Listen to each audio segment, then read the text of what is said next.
Hey all you Splinterheads, welcome back. Bronze Dragon, once again, back in the saddle again. If you didn't know, if you had stopped by my live stream last Saturday, you will have heard me talking about the issues I was having, which started last week. And they manifested themselves really from the start. I wasn't able to use Splinterlands. For all intents and purposes, I could log in and use most of the different tabs except for probably one of the most important ones, which is the battle tab.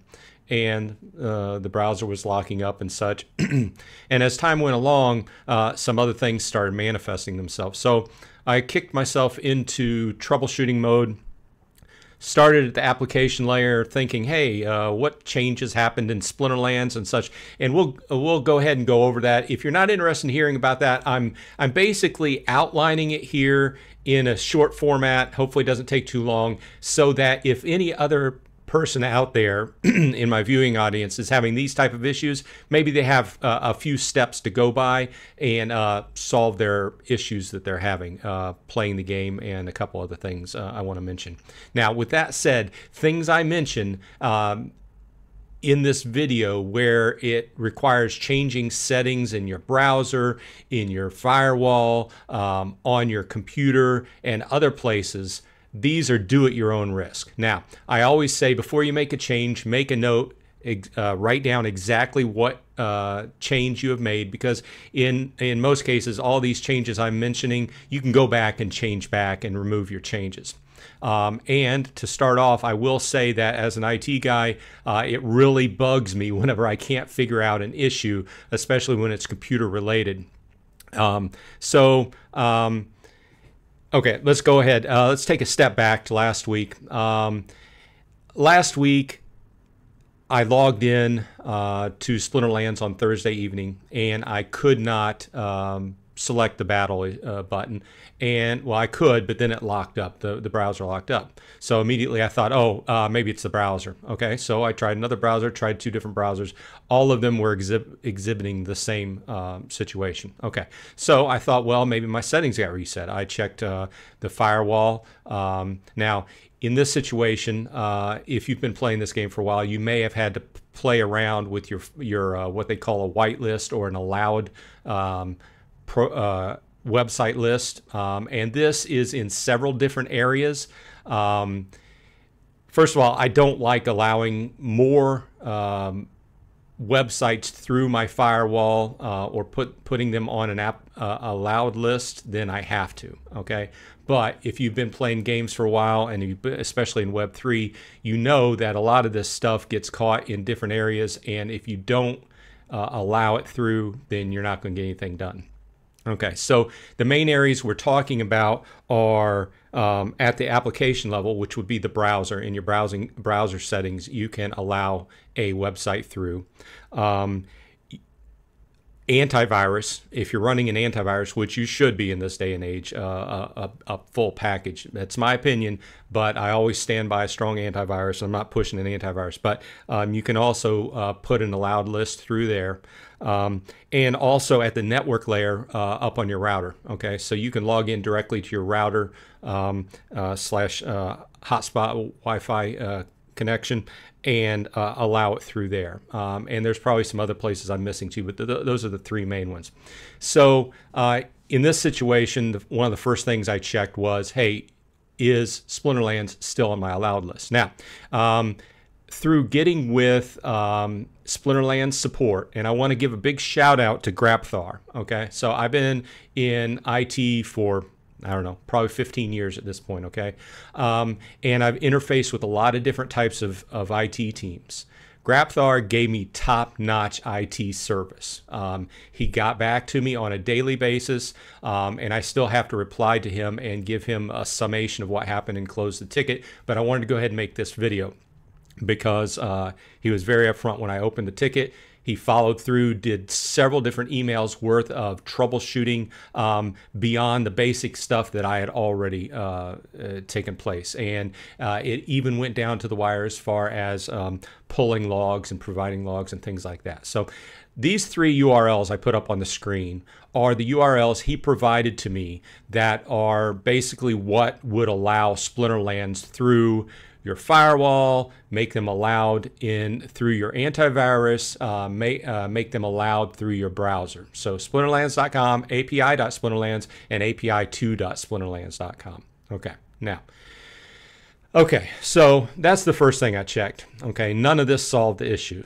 Okay, the next thing I checked was to see if Windows, I'm running Windows 11 on this machine, okay, to see what the situation with Windows was, because I know I had recently, the day before, got a Windows 11 update, so I figured, well, I'll roll that back and see if that resolved the issue, because I logged in on my laptop, which is still Windows 10, and it was working fine, okay?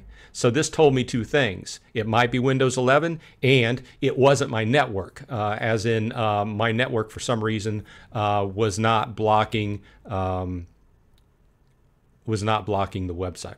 Okay, so, and more on that later because there's a surprise to that, twist ending. So at that point, I rolled back. I did several different iterations of troubleshooting Windows. I rolled back that driver. It was a KB, so I rolled it back, went through that. That didn't resolve the issue.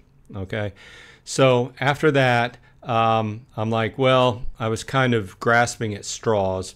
So I went through a few things that Grapthar had sent me. Nothing really resolved this issue. Okay, so let's go ahead and flash forward, make this a little bit shorter, or actually it's making it longer, but let's go ahead and get to the end of this. Okay, so flash back with me about 6 to 8 months ago. Okay, I was having issues, same thing, once again, logging into Splinterlands. Okay, now myself getting into my router, I was fooling around with some different network settings, and I found that IPv6 being active, passing IPv6 traffic on my network was causing this issue. Okay, and not only was it causing this issue, it was causing issues. I was unable to do various things, such as it was interfering with Discord, it was interfering with me uploading videos to YouTube, and it was interfering as far as the whole network goes. It was interfering with my daughter watching videos, people streaming on Twitch. So whenever I disabled IPv6 on my router, all these issues went away.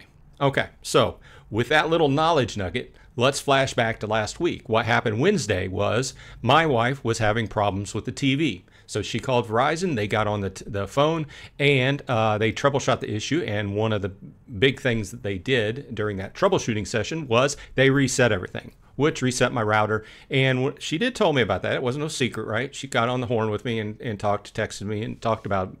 And when I came home that night, I went on the router, I did all my standard security update settings on it, but the one thing I forgot to do was, you guessed it, disable IPv6. Okay, so there's a little knowledge nugget for you, and I hope that, along with these website URLs to allow through your various, in Windows Firewall, in your router, in your browser, and through your antivirus. Maybe that might help. So, but once again, I only advise taking these steps if you need to. If something's not working, in other words, you can't load Splinterlands and things of this nature. So these are common, this is nothing new.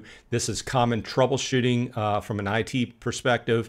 And once again, with help from Grapthar and other stuff I already knew to do, we came full circle. And oh, little thing here, I ended up having to completely restore. I put a new image on my desktop as my final act of troubleshooting.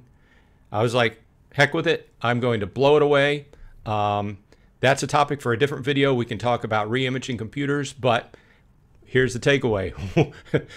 When I had re-imaged my computer, was bringing it back up, bringing up my browser, installing, all our common things such as Hive Keychain, the thought occurred to me about the IPv6. So there you are, I'm back up in the saddle. I'm not fully fleshed out on my computer image yet because I still have some programs to reinstall and such. But that's the reason why I haven't been making videos in the last week. I wanted to actually jump on after the last town hall. Big news. I wanted to get out and give you the news. But guess what? Couldn't upload the video. Anyway, I'm very excited for this coming week. You all know that I've been waiting for land. So hold on to your hats, and I will see you on the flip side.